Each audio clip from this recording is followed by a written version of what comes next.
I got 4 words for you. Self-funded cash cow. That is what today's guest, Jason Fried, has built. His company, 37 Signals, is awesome. You've probably heard of it. I heard of it because I read his book. This is Rework. I read this thing like a decade ago. I still have so many of these pages folded because it's full of gold. But the best part is he's not just an author, right? He actually is an entrepreneur. He runs his own company. He's done it for like 25 years now. And these guys, they say next to nothing about their numbers. The only thing they've ever said is we make tens of millions a year in profit.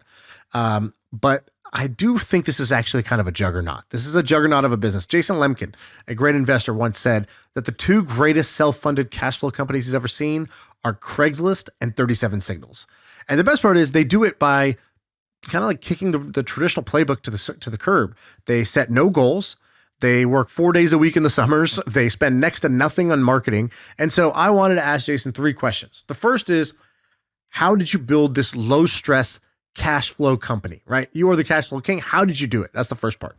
Then we asked him, what was it like being face to face with Jeff Bezos negotiating a deal? He got to know Jeff Bezos 20 years ago. I wanted to know, what is it like to be in the room with him? And lastly, he's got this skill where he's able to generate massive interest in his products pre-launch. And I wanted to steal that superpower. How do you do this? Before you've even launched a product, he uses these founder letters to blow up his products. And so we talked about it. We got him to sort of explain bit by bit how he does those, how he writes those things. All right, no more teasing. Enjoy this episode with Jason Fried.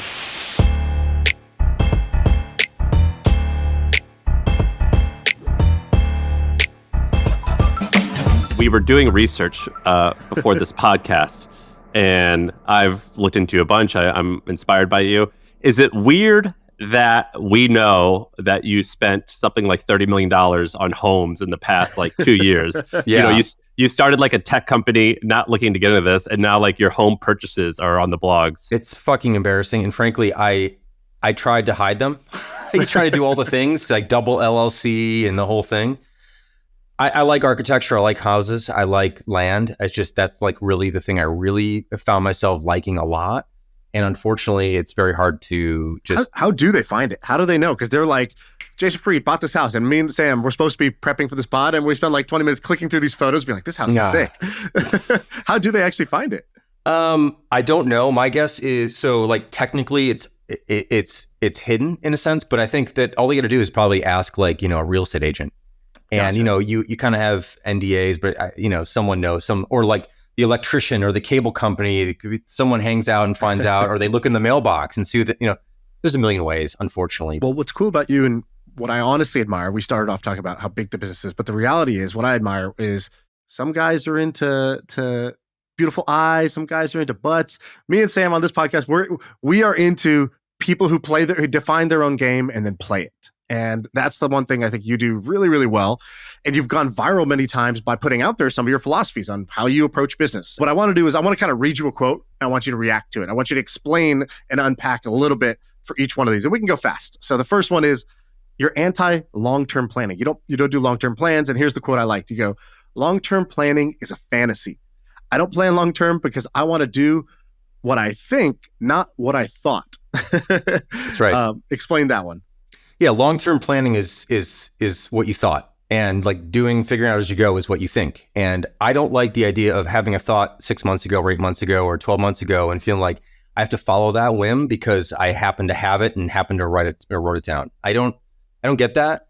I know a lot of people think there's a lot of certainty or comfort in like setting out a plan and like, but really that plan is then just based on a moment in time. And then people are like, well, you can adjust. Well, if you're going to adjust, just adjust. Just don't even do the first plan. So my feeling is just make it up as you go. Frankly, we think about things 6 weeks at a time, and go from there and adjust all the time. And that's fine. We've always done it that way. And I feel most comfortable, frankly, just paying attention to reality in the moment and making calls along the way. You also wrote that you've never had a goal. So you said you had this whole blog post that you don't like goals. I think you maybe were quoting another person, but you said the reason that most of us aren't happy most of the time is that we set goals not for the person we're going to be when we reach them, but we set our goals for the person we are when we set them. And I don't think you explicitly said that the company doesn't set goals, but you sort of implied it. Is that the case? Yeah, by the way, that quote is from a fellow named Jim Coudal, who is a good friend of ours and runs Field Notes, which a lot of people know. our only goal is to be profitable on a given year. We've been profitable every year for 25 years. That's the only thing we look at, is we want to make sure that we make more money than we spend. Otherwise, we don't really set goals or have expectations other than just to do our best work. I'm not a fan of thinking that you're going to do better work if you set a goal. I think you should do your best work all the time as best you can. And again, let the chips fall where they may. The way I think about this that I think helps people understand this more is, if you want to go out for a run and run a 6-minute mile, and you got to run a 6-minute mile and you end up running a 6:04, you like didn't hit the goal and you're maybe upset, like, I almost got it, whatever. Now, some people might say you're going to work harder next time, but what if the goal was 6:05 instead? Like, it's 5 seconds difference and you would have beat it and you would have felt differently. It's like 5 seconds. Does that matter? Like, to me, the right question is like, was it worth it? Did I enjoy the run? Did I have a good time? Do I feel good now? Do I want to do that again? Am I injured? No. Great. Did I get some fresh air? Yes. Like, if you ask different questions, then you're not so obsessed with like this point, this goal line that you set up that is really arbitrary and made up to begin with. So I've never believed in goals. I just kind of do the best I can and see where it goes.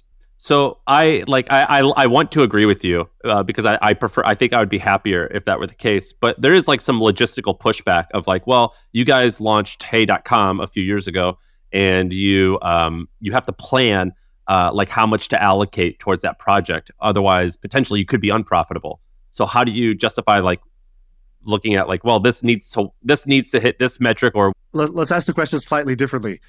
I come to work, you're the CEO, you're like, no plans, no goals. I'm like, all right, so then what are we doing here? How do we do it? What is the answer? Well, this is going to sound strange, but we don't think that way.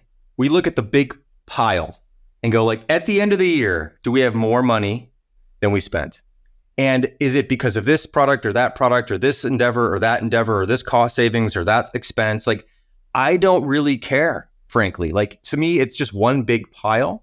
It's a range. It's a feeling. Like, it's more of an aesthetic for us. David and I talk about the aesthetic of running a high margin business. It feels right to do it that way. I don't want to run a business where I'm nervous all the time. And you're nervous when you're looking at 1 or 2 points here and there. And you're like, shit, we're barely breaking even. Like, I don't want to be in that kind of company. Right. So we keep our costs low. We have a huge customer base. Over 100,000 people pay us on a monthly basis for a variety of different products. And given the fact that our costs are low and our revenue is high and we have a very diverse customer base, things can be sloppy in a good way. I feel like it's a comforting way. It's not like a reckless way. We are careful about costs. We think about costs a lot, actually, but we don't worry too much about points. That's just not how we look at things. And so this approach where you're like, let me give you what I see from the outside. You tell me which parts of this are me fantasizing versus reality. So the way I view you guys is you kind of think about what needs to exist in the world. So for example, you're like, there needs to be email that doesn't stress you out, or software that you pay for once and not every single month for the rest of your life, and every additional employee you have, it costs more and more and more, right? Like, it's sort of like, first there's a point of view on what needs to change in the world or the way you want things to be or what you wish existed. Then you're like, probably some second check, which is like, can we build it? Are we the right team to build this? Do we have an approach that we think might work?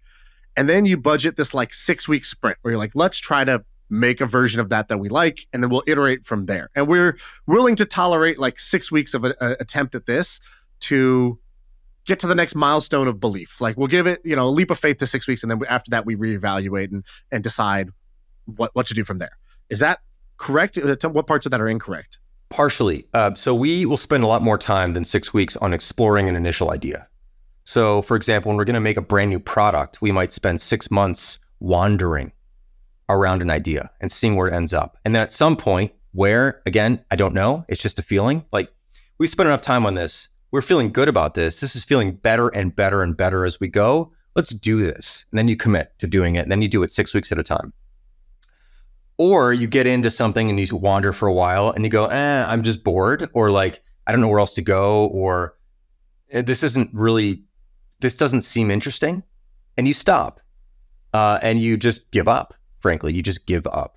which is something I think more people ought to do. All right, everyone, a quick break to tell you about HubSpot. And this one's easy because I'm going to show you an example of how I'm doing this at my company. When I say I mean not my team. I mean, I'm the one who actually made it. So I've got this company called Hampton. You can check it out, joinhampton.com. It's a community for founders. And one of the ways that we've grown is we've created these surveys where we'll ask our members certain questions that a lot of times people are afraid to ask. So things like what their net worth is, how their assets are allocated, all these like interesting questions. And then we'll put it in a survey. And I went and made a landing page. So you can check it out at joinhampton.com/wealth. You can actually see the landing page that I made.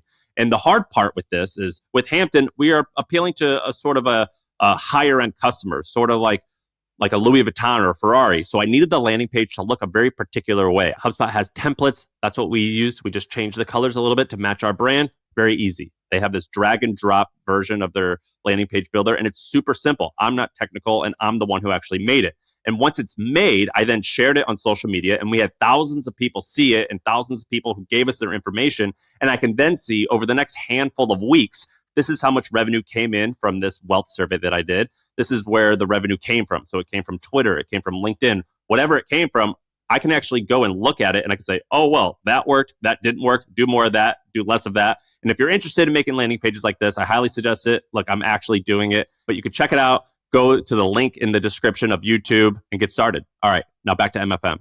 Sam, do you do this wandering thing too? Like I've seen your process. I feel like it's kind of similar. Yeah, it's, I don't want to sound like I'm sniffing my own farts, but it's a little bit of an art where like I feel like an artist a little bit where I'm exploring a concept and then it takes 6 months for some inspiration. Like I feel inspiration and then I have to wander to like kind of hone in on the painting and the concept a little bit. And it's sort of like one of those things where you take a lot of showers and like you get different ideas, or you go for a walk and you get a different idea for like 6 months until it's like, all right, I think I've honed in this concept. Let's move forward. Is that what you do? Yeah, that's really a big part of it. It does feel like an art, and not to get stuffy about it. Like, I'm not an artist, but like we explore and we leave room to explore, and the margins allow us to explore, and being profitable allows us to explore. Not having investors allows us to explore. Not having a board allows us to, like, all these things allow us. This independence allows us to do the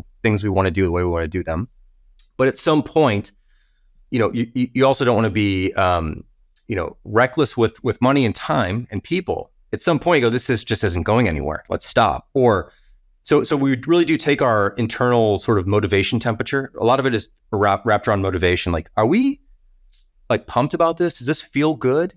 If so, let's keep doing this. And then you finally kind of come into something. So for example, with Hey, briefly, Hey didn't start out as an email service. It started out actually as a rethink of HighRise, which is our CRM product, which we stopped developing years ago. We still offer to existing customers, but we don't sell it anymore. But we had this thought, like, what if we explore that again? So we began to explore that. And through that exploration, we realized what we were doing was building this sort of email system that we wanted for all of our emails, not just like business communication emails, but like all of them. And so we go, that's interesting. This is actually like an email thing. I remember bringing this idea to David. I had been exploring with one of my designers for a while, and he's like, yeah, that is interesting. Like, let's see where this goes. And so we started kind of hooking it up. So we did the UI first. This is what we always do, and showed him a bunch of UI. And then we started making it work. And like, there's something here, and you feel this pull of something here. There's a certain gravity to these ideas, and it pulls you towards it, and you keep going for a while. And then at some point, though, you got to get serious, and that's when you begin to break this into 6-week chunks essentially of work, or monthly chunks, depending on it. But you got to have some end to these things so you can get onto the next feature and the next feature and the next feature. Otherwise, you'll spend too much time trying to perfect just one thing, yet a product has to do a lot more than just that. So you kind of have to, you got to time box these things in a sense. Well, you said two things that I liked. One, you said one of your superpowers is focus. Sorry, I was saying this about you. And what you said was, no is just saying no to one thing. Yes is saying no to a lot of things. And so I really love that. No is just saying no to one thing, but yes is saying no to like kind of the whole future set of things, because you've now taken up your mind share and your talent in your hands with the thing you said yes to.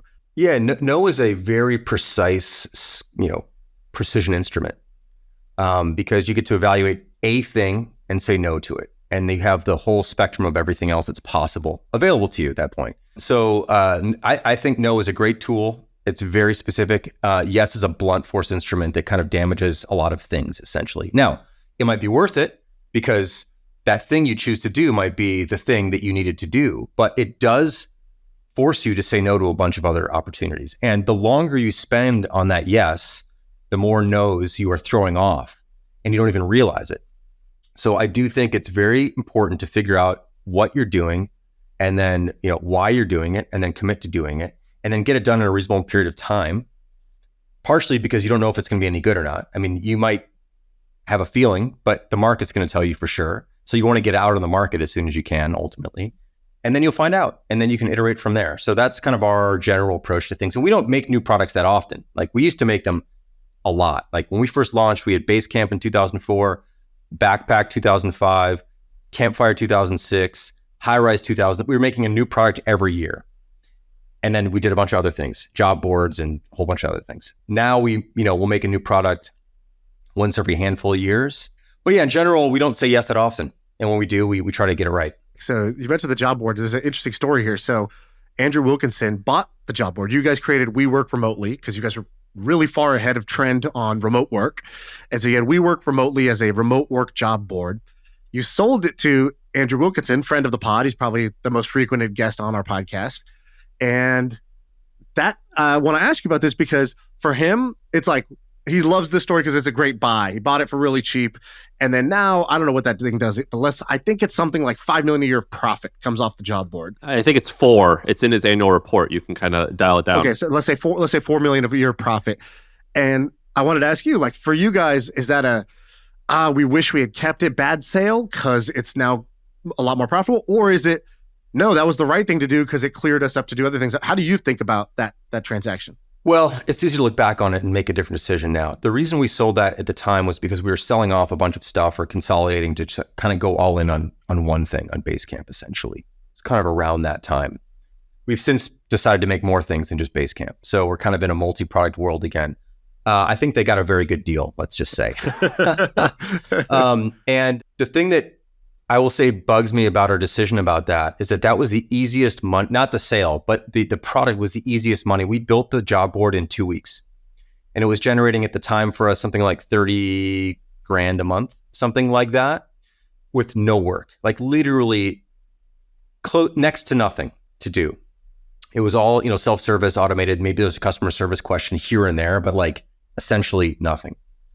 And I wish we still had that. We could still launch another one. Like, nothing says we couldn't do it again. We still work remotely.com. We still work remotely. I think we do something different. I have some ideas on that. We might do something like that at some point. I don't really know, but I would say it was a very good buy. But now I'm an investor in his company, so I own a little tiny piece of that anyway. I'm not on the other side.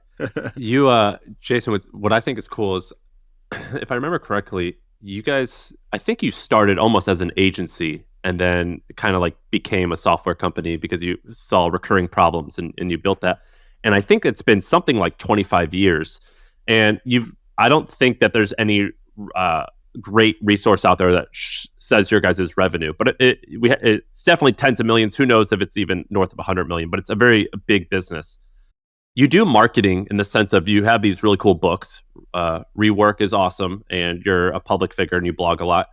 But if I'm listening to this from the outside, I would think, well, it works because Jason and David were early and they kept at it for 25 years. And that's the reasons why they have such fat margins, not just because they're smart, but it's because they were early in the game. What would you say to that? I think you're right. By the way, as far as numbers, the only thing we've ever shared is that we generate tens of millions in annual profits, because I don't really care about revenue numbers. You can go broke generating as much revenue as you can imagine. Do you measure profit on a GAAP basis, or do you do like non-GAAP where you just look at cash flow? No, it's GAAP. Okay. It's like net profit legit after everything, right? So we're proud of that. We're really proud of that, and we work hard at that. But I do think timing and luck have a lot to do with it, and market conditions. Like, could we launch this again today? No, we couldn't. That's fine too. Like, who cares? It doesn't really matter, right? People ask that all the time. Could you do it again? No, probably not. Who cares? Why would I need to? I don't have to. Don't have to. Like, this is one of the reasons why we've kept this business going for so long. I don't think lightning strikes that often. We've got a couple really, really big hits. We've done it the way we wanted to do it. We've got a lot of momentum. We're well known. We've built this business our own way. I would hate to give this up. Like, selling this would be sad. Like, I'd lose something. You could say, well, look at all the money. I'd lose more than I'd make. Now, that's not to say that couldn't happen at some point down the road. Of course, like, a business is either going to die or be handed off or sold. Like, it's not going to last forever and ever. And that could change next year. I don't even know, right? Who knows? But this is we don't plan. I don't really know what's going to happen. But right now, it would feel like a loss to sell the company. So that's why I'm actually, frankly, nervous about that. I'm afraid of I'm afraid of having nothing to do that I'd be good at.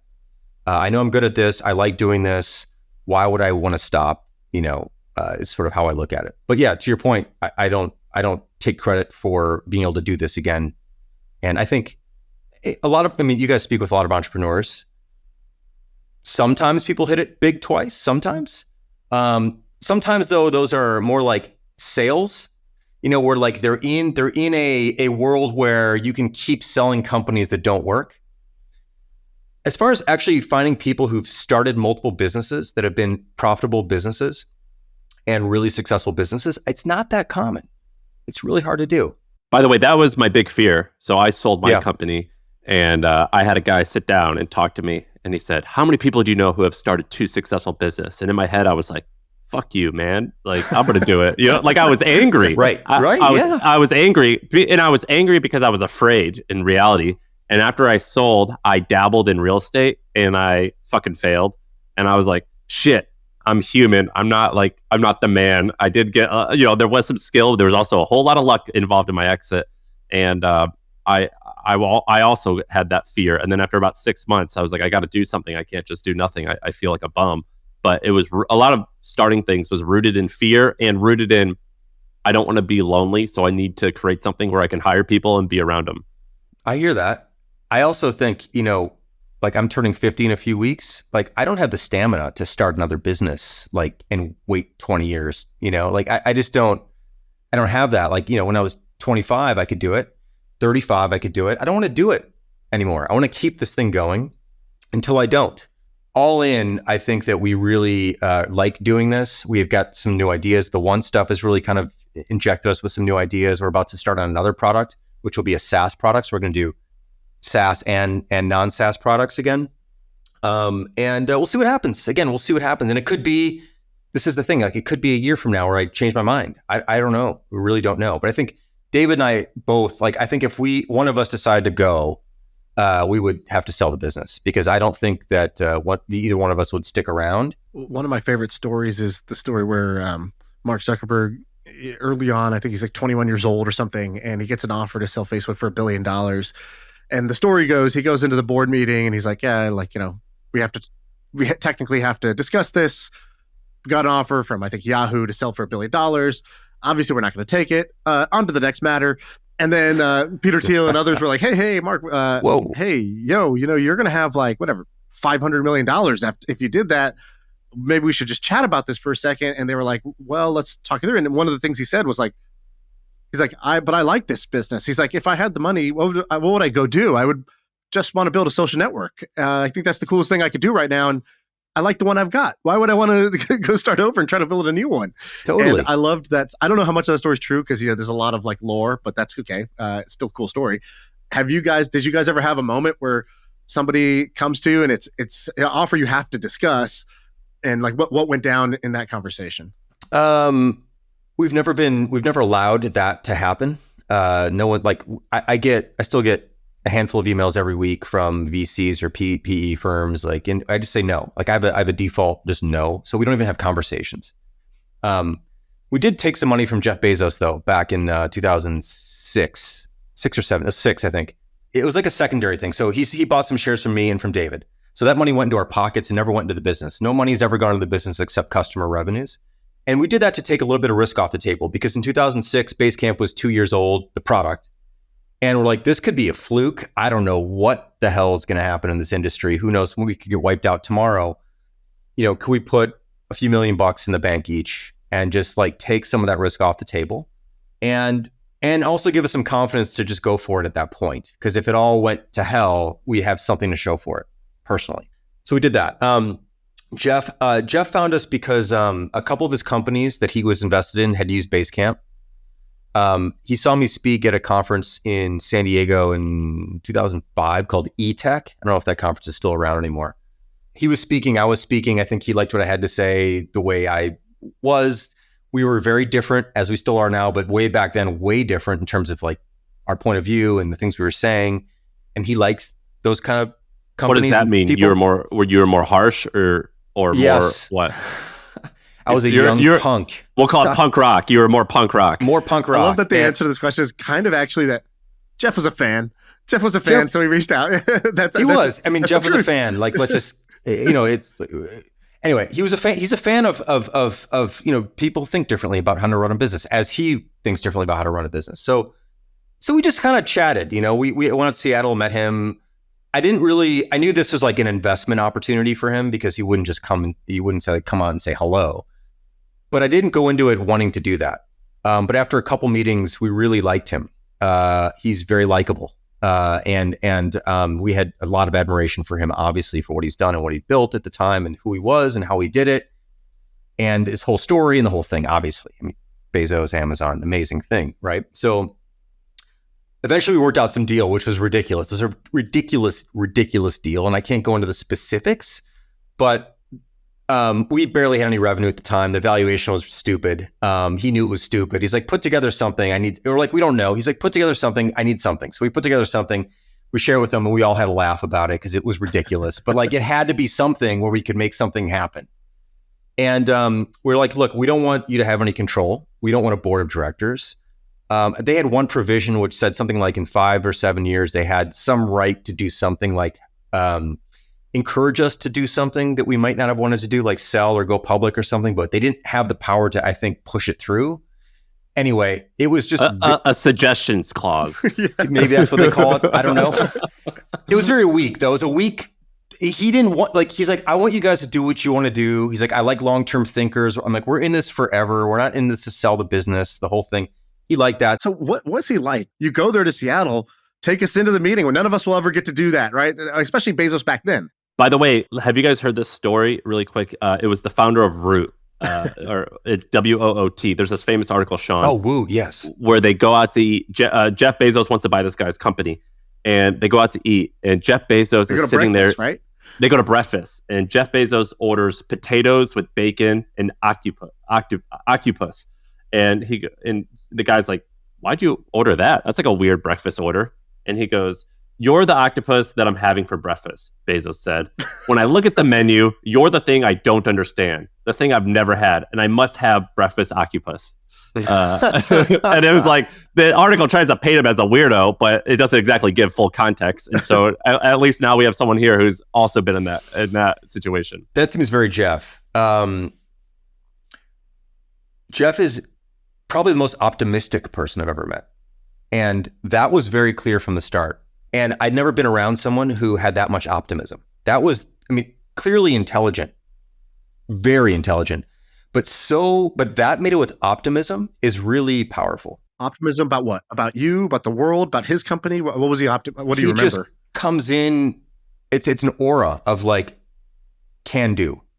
This just positivity, you've seen him, he smiles a lot, he laughs big, he has an enthusiasm about him that is, I would say, like formed into an optimism that is unshakable and unbreakable. Is it like why not? Like, for example, I've met people, I think what you're describing, and I went around them, they like explain their new idea and they're like, it's going to be this, this, and this. And a lot of people default to like, well, you can't do that. But these people default to, well, why not? This all makes sense. Like, I'm going to do this, and then I think this will happen and this. Why won't that happen? I think if you pose something really unusual to Jeff, he would just start laughing. In a way like, wow, that is interesting. Like, it's all interesting to him. That was my take. And I remember we were showing him Campfire, which is our first group chat tool. This is way, back before Slack. And there wasn't really something out there like this. There was IRC, but there was nothing really simple.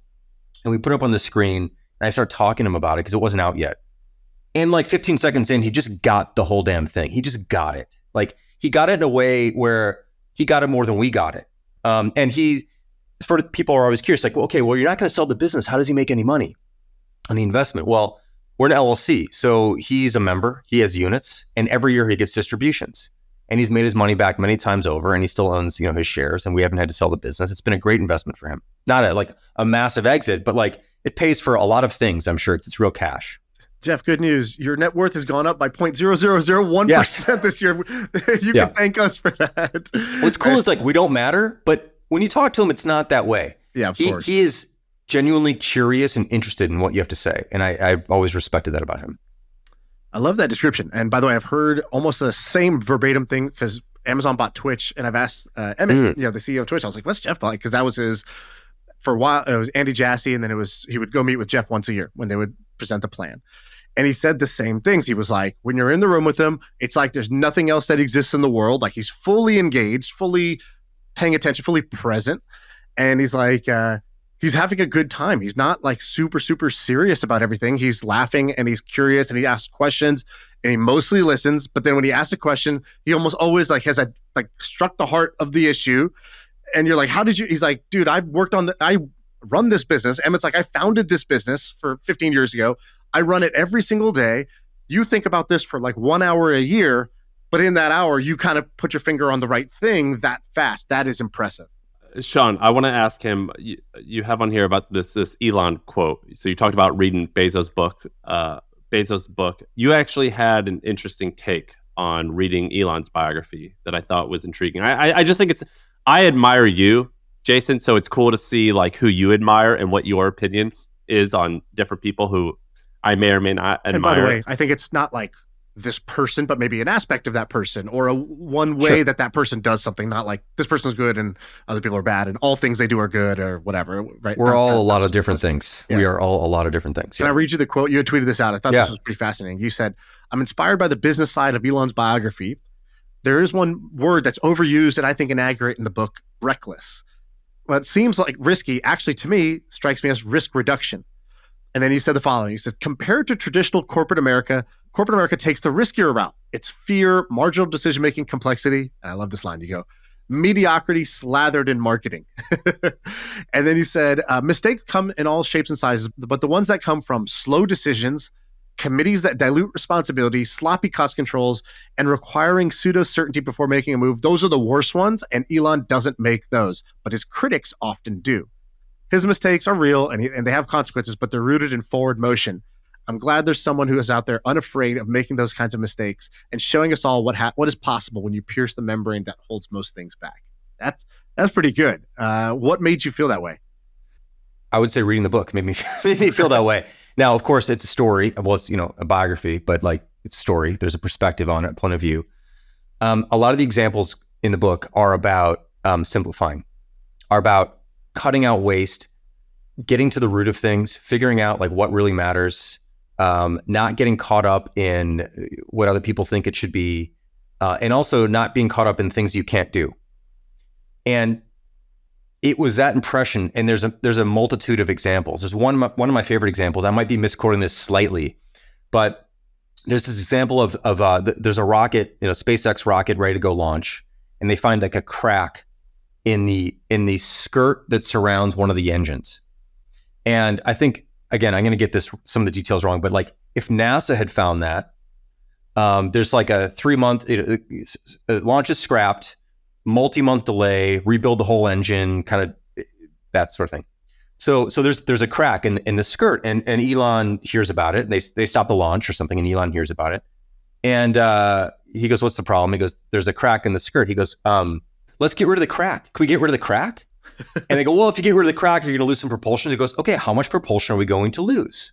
They're like, this much. He goes, we can lose that. There's enough margin here. So let's cut the crack out and go. And that's what they did. And the launch was successful. And it's like the kind of question that nobody else would even think to ask. Like, well, what is the problem? It's a crack. It's not the engine. It's a crack. Let's get rid of the crack. Can we get rid of the crack? Yes. But how? This way. Well, that's going to do this. Okay. Well, what does that mean? Okay, sure. Let's do it. So that might seem reckless. And I think it was positioned or pitched almost as reckless in the book. To me, that's like common sense, fundamental, smart problem solving. And you think about all the other risks it saves and all the other things it prevents and the time that goes by and all the other things that can happen during that time that can go wrong. I just see that as brilliance, not as recklessness. So that's my take on it. So I know that you guys are on your website. You have a landing page for this product that I believe you describe. I forget how you described it, but it's something like it's a non-recurring software product because it's like you want to take back. Users need to take back control of like their wallets and not pay a company every single month. They just could pay one time. So that seems like that excites you, and I want to hear more about that. And you also alluded to you have like a few more products you want to launch. What ideas and businesses are exciting to you at the moment? Sure. So what you're talking about is this thing called Once, which is more of an umbrella brand. So once.com, once.com, and it's a one-pager and people can read it.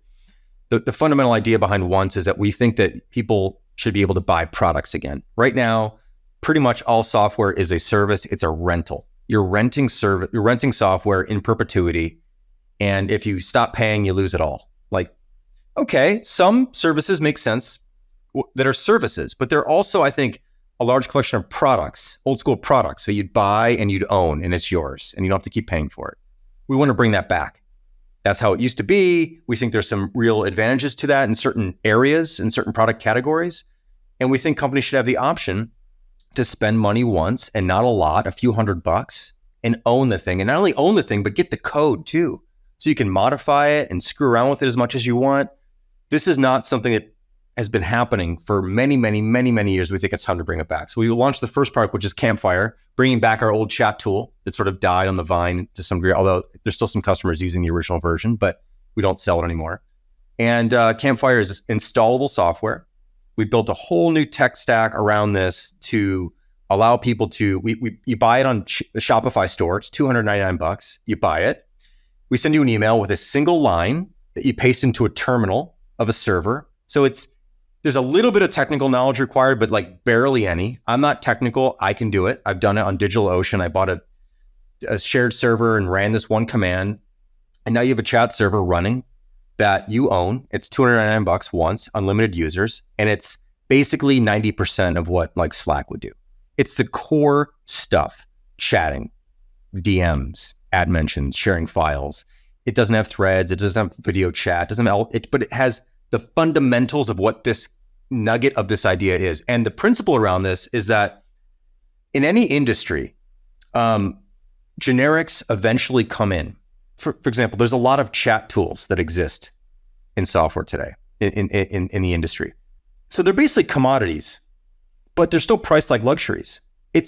Companies are spending tens of thousands of dollars a month on Slack. It's our teams. It's obscene. Absolutely. I spend that. It's obscene. Yeah. You're okay. You get it, right? It's a lot of money. It's a lot of money for basically chatting with your coworkers for the most part, right? And it's just like there should be a generic option. Essentially, this is what happens in all industries when there's a commodity or when there's a lot of product.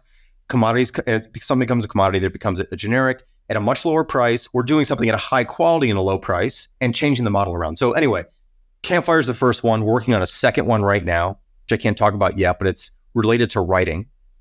And maybe we'll do another one or two and then see how the model looks in a year from now. Like, are we early? How's it working? So far, it's been working really, really well with Campfire. We've sold hundreds of thousands of dollars worth of Campfire in a few months. So we're very happy with the start, but we have to see if it sustains and how it goes. And we're going to add some more products to that category and see how that goes. Can we talk about this strategy you have where before you launch something, you put up a page, a big blue page with the founder letter? Yes. And the founder letter is basically saying kind of what you just did, which is things used to be a certain way. They've changed. It's kind of obscene. I get why they changed, but now it's gotten a little ridiculous, don't you think? We're going to change that. We're going to bring it back. We think life should be this way. Common sense logic. Don't you agree? And we're going to do it. If you want to be a part of that, do this. And actually this morning I saw something on Twitter that was kind of interesting. Some guy announced his venture round. It was like we raised $16 million. I'm like, oh, that's interesting. What is this? And it's this something called Quilt. And I go click this thing Quilt, and I'm like, go to the website, and it's it says some like blah blah blah AI jargon with an email with a sign up form. Don't tell me what it is. Don't tell me why I should want it. Don't tell me what it could do for me. Don't tell me why you built this and what was your motivation. Just, we raised a bunch of money. Give us your email and you're on the list, and we need to grow this list, basically. And I thought, I can't believe more people don't copy what you do. It's so like this. That's how this podcast came to be, Shaan, by the way. We were talking about copywriting and we're like, man, Jason's the best at this. Yeah. And you did this for Hey. And I used to teach this thing called power writing, and I would teach them, I would say, one of the landing page variants that nobody's doing is founder letter.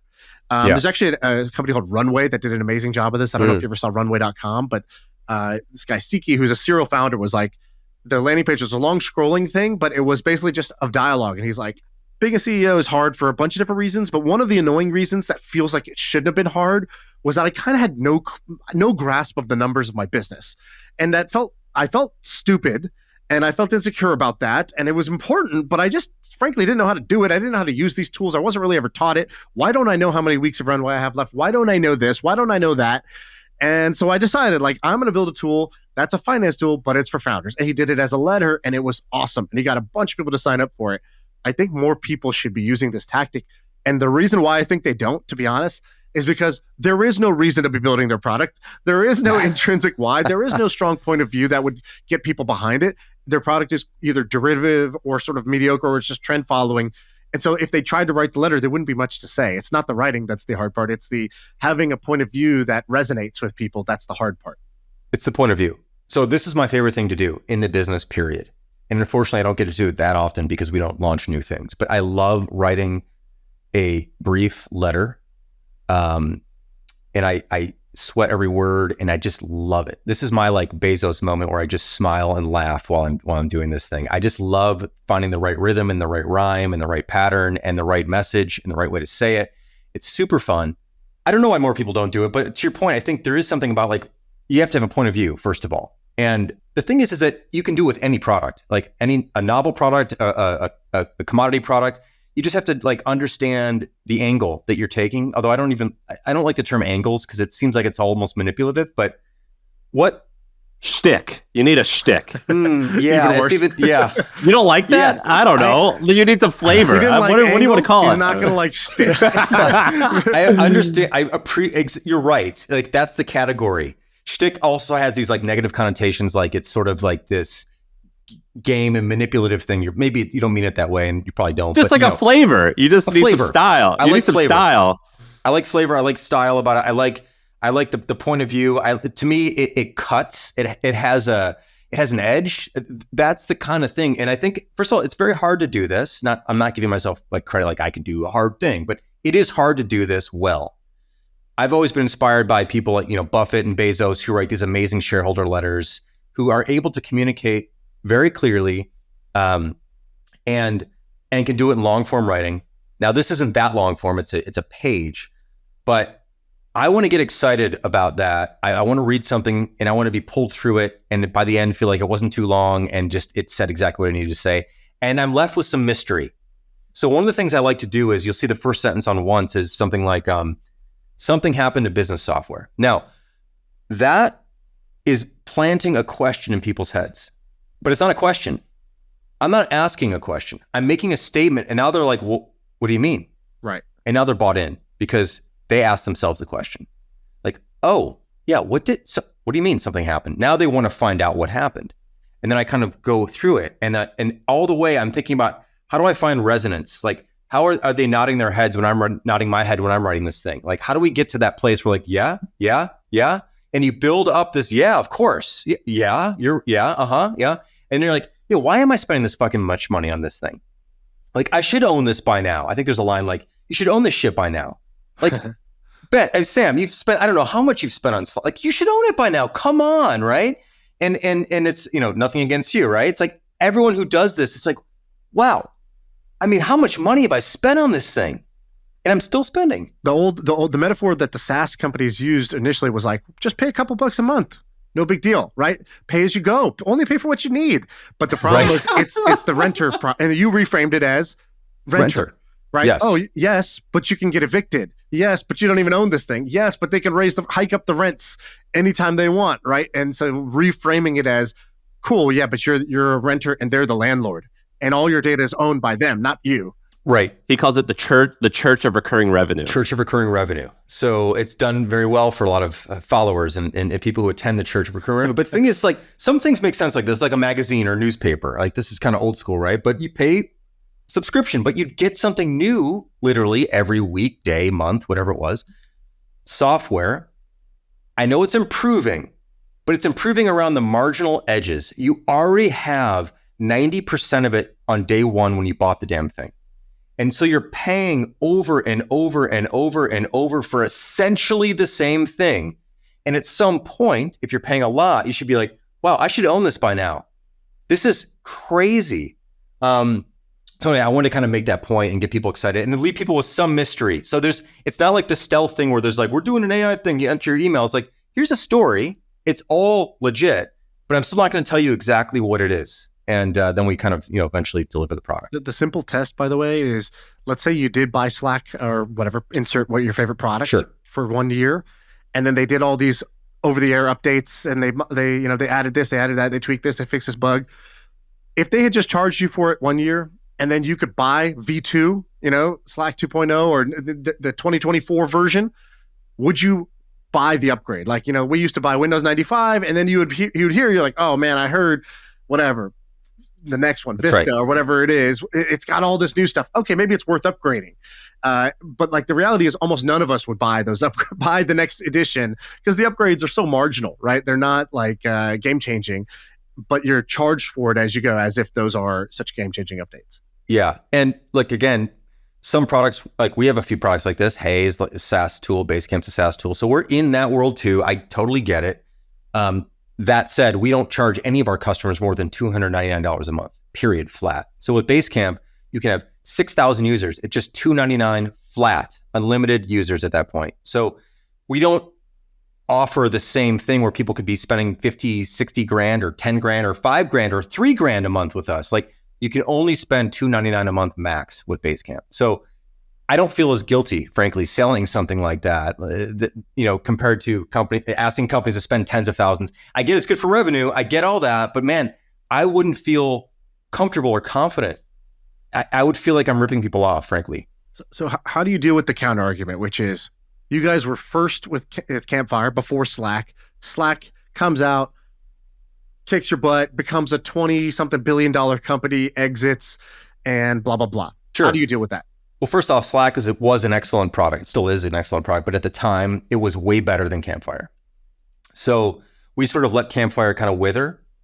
We kind of didn't pioneer the idea. IRC was before us, and there was chat thing, but like we kind of pioneered this version of it to some degree, and we sort of let it sit and didn't really make it much better.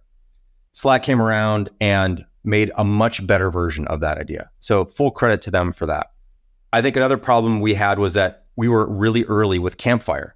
I remember when we launched Campfire in 2006, I don't know when Slack launched. I think it was like 6 years later or something like that. I couldn't get anyone to buy Campfire. People were like, why in the fuck would you use a chat tool? Like, what?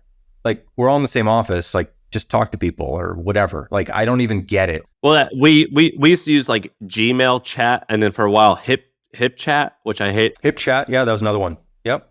Yeah, but for a while it was just Gmail. You were on the edge though, because a lot of people didn't even like chat was like, now everyone can't imagine working without it, but like it was not a thing that companies used. Individuals used it a lot, but companies, it's just this persistent chat room was just not a thing. So because we were early on it, we kind of didn't think there was a future in it because it was selling okay, but not that well. And so we just didn't pour more energy into it. Then along came Slack. I remember actually, it's interesting, Stuart Butterfield sent me an email before they launched Slack. We were friends and he said, hey, just want to let you know, we're launching this thing. It's competitive with Campfire to some degree. We're buddies. I just want to let you know, like that's cool. I remember looking at it the first time and like my stomach dropped. I'm like, oh shit, we're dead. Or this thing is dead because it's fucking good. And the thing that impressed me the most about it was the onboarding experience. I think that, in my opinion, there's two things, of course. The bot integration stuff was really innovative, but the onboarding experience was so good where you basically talk to the chat and create your user account and stuff. It just took, in my opinion, those two things. The chat itself isn't better or worse.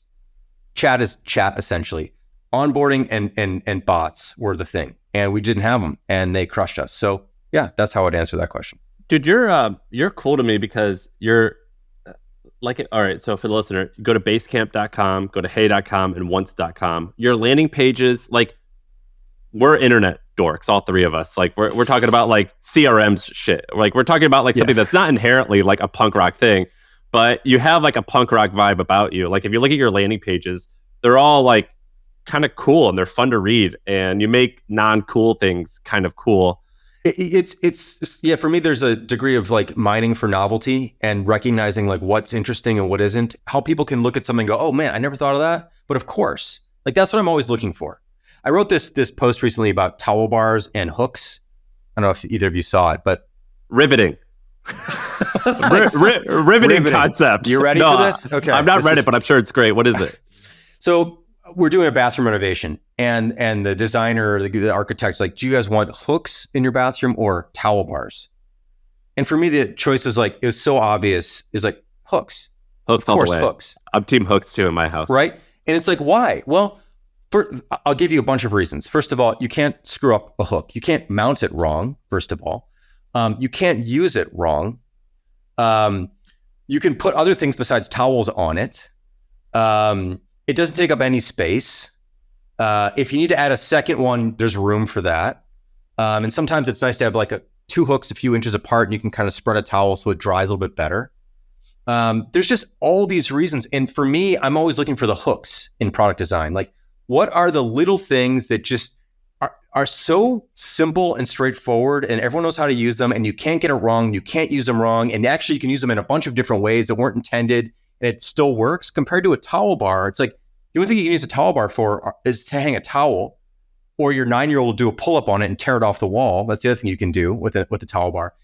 And it takes a lot of space, and like if you don't put the towel on just right, it slides off. Like, you can use it wrong so easily. It's easier to use it wrong than it is to use it right. So that's why I like hooks. And so I'm always looking for these analogs in other areas. I don't look at other software. Other software doesn't really inspire me. Like, a hook will inspire me. A piece of architecture, a space, land, a tree, furniture design, print design, I don't know, objects. That's the kind of stuff that I look for motivation and inspiration in. I think there's a lot of really good ideas in there. So that's where this stuff comes from. And then I'm like, oh, this is a hook, and this is a hook, and this is a hook. And anyway, that's kind of how I think about it. One of my favorite things I did in the research for this, because I'm always looking for, in the research, it's like, what are the big ideas? What are the important ideas, but they're not necessarily new to me? And then what are the new ideas? And one of the new ideas I thought you put out there was really great. It's super nerd, but that's where we are right now. We're in the nerd zone, which is really the place we should be all the time. But you said, when prototyping, always try the wackier, quirkier stuff first. The deeper you go into a project, the more conservative it tends to get. Stranger ideas are more at home earlier in the process. I love this. This is so true. Yeah, I never heard anybody say this. It's something that if you embrace it, you can actually, Sam's old company, I think their only company culture thing was let your freak flag fly. Yeah. It's like, that's what you want to do in product design. There's also kind of good life advice too, which is the weirder, quirkier things are actually, it's easier to get away with them and do them when you're in your early 20s versus when you're 37, right? Like, you tend to get more conservative. It's product development, it's life advice. I thought that was brilliant. Thank you. We really take this to heart. And the reason why is, like, for example, I'll take the calendar example again. If you're building a calendar and you think that there's all these table stakes features that you need to be on par first with Google Calendar. Like, if you're like, the only people who are going to buy this, like, if they're going to use Google Calendar, they're going to expect Google Calendar fidelity and functionality.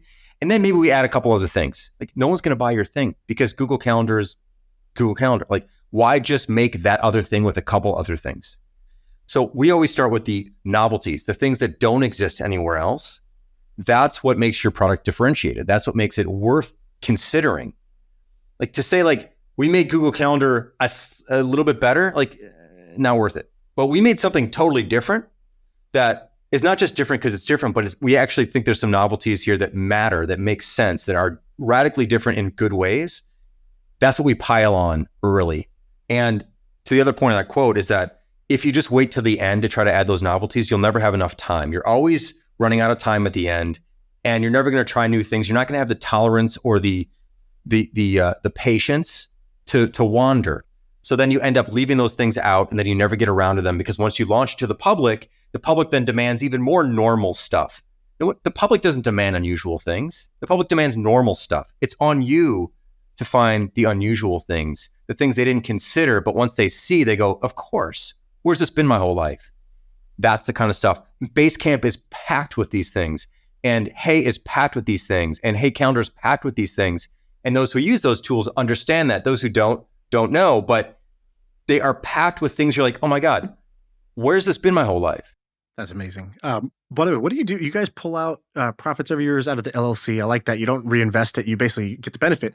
Are you like a boring kind of like index funds and bonds guy? Like Sam is more on the conservative kind of side. I'm more like that 80-20 like index bonds life, baby. Yeah, I'm like the two sexiest words in the English language are like exotic instrument. It's God. we got an exotic instrument for you. I'm like, tell me more, and then I regret it later. What do you actually do? What's that? A sexy trombone? What the hell? What's an exotic instrument? It's the thing that you're gonna lose money on. Your shitty wealth advisor gives you to lose money. It's called an exotic instrument. It's code. I mean, our exotic instrument is our own business. That's where most of our risk is tied up. So I'm more on Sam's tip here, which is to be very conservative with investments outside my business. So primarily index funds. I do invest in a few individual companies that I really know and really like and have liked for a long time. I might even know the CEO. I might have a good sense of who this company is and what they do. I'm not jumping on the meme stocks, that kind of thing, right? I have an advisor. I've done some like other kinds of investing around like some PE deals and some stuff like that. But primarily, I'm pretty much straightforward index funds, like play the U.S. economy long term, essentially, and maybe some other companies or countries' economies, but primarily U.S.